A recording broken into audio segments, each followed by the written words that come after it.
Shri Venkateswara gold తాకట్టులో ఉన్న మీ బంగారాన్ని విడిపించి కొనబడును.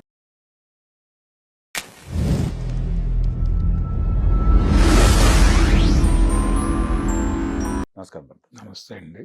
త్రిష గారిది ఆ ట్వీట్ చూసారా? అంటే అవతల నుంచి డిస్టర్బెన్స్ క్రియేట్ చేసే ప్రయత్నం చేస్తున్నారు కదండి. ఇప్పుడు ఏడీఎంకే నాయకుడు ఒక ఆయన మాట్లాడాడు. మొన్న అతనిది అయిపోయింది, ఉదయనిధి. అది అయిపోయిన తర్వాత ఆ గొడవ అంతా అయిపోయింది అనుకునే లోపు మళ్ళీ అదే కావేరీ జలాల మీదుగా ఏడీఎంకే నాయకుడు ఒక ఆయన త్రిషని లాగాడు. కానీ ఈవిడ కామెంట్ సంగీత గారి పైన ఉన్నట్టుంది అనిపిస్తుంది. లేదండి, అంటే ఒకటి బ్రాడర్ వేలో వెళ్ళింది కానీ ఆ, ఆయన జీవితం సెటిల్ అవ్వటమో ఏదో నడుస్తోంది కానీ ఓకే.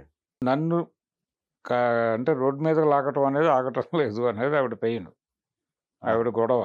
ఓకే. అంటే ఇప్పుడు ఆయన లైఫ్ సెటిల్ అయిపోవచ్చు. మరి ఆమె డ్రామాలు ఏ పదాలు వేసారు, అదే ఈ వయసులో డ్రామాలు అవసరం ఏదో అన్నట్టుగా అందరినీ కలిపే. ఓకే. అంటే ఈ బీజేపీ వైపు నుంచి కూడా అలాంటి మాటలు ఇంతకుముందు వచ్చాయి. ఓకే. ఇప్పుడు ఏడీఎంకే వాళ్ళు మాట్లాడారు.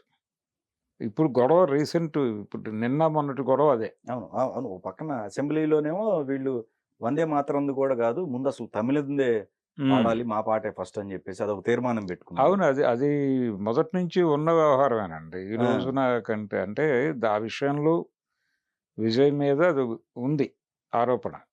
అంటే తమిళ్ ప్రైడ్ అనేది కదా, తమిళ్ ప్రైడ్ని కాదని వెడుతున్నాడు అనే దాంతో ఒక ఆరోపణ ఉంది ఈయన మీద. దాని నుంచి బయటపడటానికి ఆయన కష్టం ఏదో ఆయన పడుతున్నాడు అక్కడ. అంటే నేషనల్ ఇంటిగ్రిటీ అనేది ప్రాంతాలను అణిచివేయటానికి తీసుకొచ్చే ప్రయత్నం అనేది కరుణానిధి గారి సిద్ధాంతం. ఆ ప్రకారం అవతల వాళ్ళు రెచ్చిపోతున్నారు, ఈయన కౌంటర్ చేసుకునే ప్రయత్నం చేస్తున్నాడు. ఈ మొత్తం వ్యవహారంలో ఎక్కడో ఒక చోట ఆవిడ కూడా ఎఫెక్ట్ అవుతోంది త్రిష గారు. అంతకు మించి ఇదే అనుకుంటున్నా అండి. అంటే ఎప్పుడైతే వైఫ్ రావటం ఉందో ఇప్పుడు దాకా ఒక హోప్స్ అయితే పెట్టుకున్నారు కదా ఈవిడ. అంటే హోప్స్ పెట్టుకున్నారు అనేది కూడా క్రియేషనే కావచ్చు. ఓకే. ఎందుకంటే రకరకాల స్పెక్యులేషన్స్ వచ్చాయి. ఈయన 2 నియోజకవర్గాల్లో పోటీ చేసి గెలిచాడు. ఒక నియోజకవర్గం ఖాళీ చేసి ఆవిడకి ఇచ్చి ఆవిడని గెలిపించి ఆవిడని క్యాబినెట్లోకి తీసుకుంటున్నారు, హోంమంత్రి ఆవిడే అని రాశారు కదా పేపర్లలో. ఇవ్వలేదుగా, ఏం జరగలేదు కదా, ఇంకెవరికో అలాట్మెంట్ వెళ్ళింది, అది అయిపోయింది ఆ స్టోరీ. ఆవిడని నేరుగా క్యాబినెట్లోకి తీసుకుంటారు అని కూడా ప్రచారం జరిగింది, అది లేదు. ఆవిడ రోజువారీ యాక్టివిటీస్లో కనిపిస్తారు అని చెప్పారు, అది కూడా జరగలేదు. ఆవిడ ఎక్కడా సీన్లో కనిపించలేదు. ఒక పెళ్ళికి మాత్రం వాళ్ళు కలిసి వెళ్ళారు. కొంచెం మ్యాచింగ్ కాస్ట్యూమ్ వేసుకుని మరీ వెళ్ళటం ఆ రోజుల్లో అది కొంత రీసెంట్గానే అది కొంత టాక్టివ్ పాయింట్గా మారింది. అదొకటే. ఆ తర్వాత ఈయనకి గెలుపు సాకారం అవుతున్న టైంలో, అంటే ఈయనే ఎక్కువ స్థానాలు గెలుస్తాడు అనే వాతావరణం వచ్చిన టైంలో ఆవిడ తిరుపతి వెళ్ళి తిరిగి వచ్చి ఆయనకి ప్రసాదం పెట్టారు, అదొకటి. ఈ 2 తప్ప వాళ్ళు బయట ప్రపంచానికి కలిసి కనిపించిన సందర్భం కూడా లేదు. ఆయన గోల్లో ఆయన ఉన్నాడు, రోజు క్యారేజీ కట్టుకుని వెళ్తున్నాడు సెక్రటేరియట్కి, అసెంబ్లీ సెషన్ ఉంటే అసెంబ్లీకి, అలా డ్యూటీ ఓరియంటెడ్గా వెళ్తున్నట్టుగా కనిపిస్తున్నాడు ఆయన. కనిపిస్తున్నాడు. ఈ లోపల పొలిటికల్ గొడవలు జరుగుతూనే ఉన్నాయి. ఈ నేపథ్యంలో తరచూ ఈవిడ్ని లాగుతున్నారు ఆయనతో లింక్ చేసి.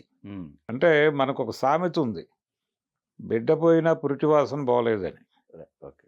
ఓ పక్కన అక్కడేమో వాళ్ళు సెటిల్ అయిపోతున్నారు, వాళ్ళు ఓకే, ఈవిడికి ఇబ్బంది ఉంటే ఉండవచ్చు. కాబట్టి ఈ ఇబ్బందిలో నుంచి రెండోది ఈవిడ లైఫ్ ఇంకా సెటిల్ కాలేదు. అసలు ఇది కూడా బ్రేక్ పడవచ్చేమోనండి. ఇప్పుడు ఆవిడ తిరిగి వచ్చిందిగా వాళ్ళ వైఫ్, కాబట్టి ఇంకా అసలు అదే ఈ రూమర్స్ కూడా బ్రేక్ పడుతాయి. ఇంకా ఆవిడ వచ్చిన తర్వాత కదా ఇప్పుడు మాట్లాడింది ఈయన. ఈ ఏడీఎంకే లీడర్ ఆవిడ వచ్చిన తర్వాతే మాట్లాడింది. అందుకని మీరు సుఖంగానే ఉంటారు కానీ నా బతుకే గంటకు ఎవరెవరో మాట్లాడుతున్నారు అన్న సెన్స్లో ఆవిడ బరస్ట్ అయ్యి అలా అటాక్ చేశారు అంతే. కాబట్టి ఇప్పుడు బాధ్యత అతనిది, విజయ్ది. విజయ్ ఇప్పటి వరకు ఈ విషయం మీద ఎక్కడా మాట్లాడలేదు, కానీ సీరియస్ తీసుకున్నాడండి ఉదయనిధి స్టాలిన్ విషయంలో మాత్రం. Immediate గా ఉదయనిధి చేయాలి. స్టాలిన్ దగ్గర కూడా ఇమ్మీడియట్ గా చేయటం అంటే అది మహిళా కమిషన్కి వెళ్ళింది విషయం. ఉమ్, కంప్లైంట్ చేశారు. మరి దీనికంటే ముందు ఇతనికంటే ముందు అన్న పెద్ద మనిషి ఉన్నాడుగా నాగేంద్రన్ మీద ఏ చర్యలు తీసుకోలేదుగా ఈ రోజు వరకు. ఇప్పుడు ఏడీఎంకే లీడర్ మీద ఏ చర్యలు తీసుకుంటారు అని అందరూ క్యూరియాసిటీ. Okay okay. అయితే ఇది కేవలం రాజకీయంగా తమ ఉనికిని చాటుకోవడం కోసం త్రిషను లాగాడు ఆయన. ఓకే. అంతకు మించి ప్రయోజనం ఏమీ లేదు వాళ్ళకి. ఆ రోజుల్లో నాగేంద్రన్ ఏమో విజయ్ బయటికి రావడం లేదు, ఆవిడ వదిలితే కదా బయటికి రావడానికి అన్నాడు. ఉమ్, కాబట్టి అది ఇంకొంచెం సీరియస్ కామెంట్, ఉదయనిధి కంటే కూడా సీరియస్ అది. Right. కానీ ఆయన వదిలిపెట్టారు. విచిత్రం ఏంటంటే అదే నాగేంద్రన్ ఉదయనిధి మీద విమర్శ చేశాడు. అలా ఎలా మాట్లాడతారు మీరు అని. వారు మాట్లాడినప్పుడు వారికి లేదు అసలు. అదే ఇదొక కామెడీ. అదే. ఈ కామెడీ నేపథ్యంలో ఇప్పుడు కొత్తగా ఈవిడ రియాక్ట్ అవటం, ఆ రోజున నాగేంద్రన్ టైంలో ఆవిడ రియాక్ట్ అయ్యారు. రియాక్ట్ అయ్యి మీరు ఏం మాట్లాడుతున్నారో చూసుకుని మాట్లాడండి అని గౌరవప్రదంగానే చెప్పింది ఆవిడ. Right. దాని మీద ఇంటి దగ్గరికి వచ్చినటువంటి అభిమానులతో విజయ్ మాట్లాడాడు.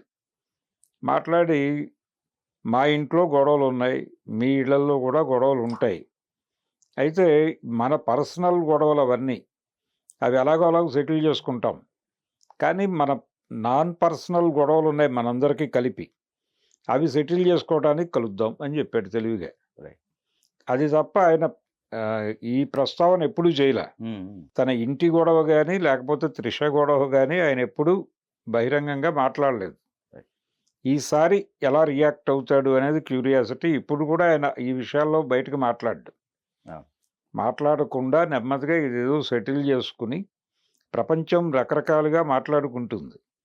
ఆ రోజుల్లో ఎంజీఆర్ మీద కూడా అలాగే మాట్లాడుకున్నారు, శోభన్ బాబు మీద కూడా అలాగే మాట్లాడుకున్నారు, జయలలితను తీసుకొచ్చి ప్రతిదానికి. వాళ్ళు రియాక్ట్ కాల. సరే ప్రపంచం మాట్లాడుకుంటే మాట్లాడుకొని అన్నట్టుగానే వదిలేశారు. అదే ఇతను కూడా ఫాలో అయిపోతున్నాడు విజయ్ కూడా.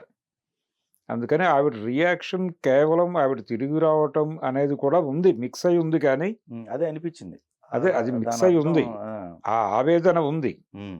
దాంతో పాటు ఇంకో కోపం ఏంటంటే వాళ్ళు సెటిల్ అయిపోతుంటే ఇంకా నన్ను ఎందుకు లాగుతున్నారు మీరు అని. మీకు కనిపిస్తూనే ఉంది కదా దృశ్యం అక్కడ. అవును. మళ్ళీ ఎందుకు నన్ను లాగుతున్నారు? ఇప్పుడు ఆవిడ వెనక్కి రావటం, ఆ పిటిషన్ వెనక్కి తీసుకోవడం ఇదంతా 4 రోజుల క్రితం గొడవ. ఇప్పుడు మాట్లాడటం ఏంటి తప్పు కదా.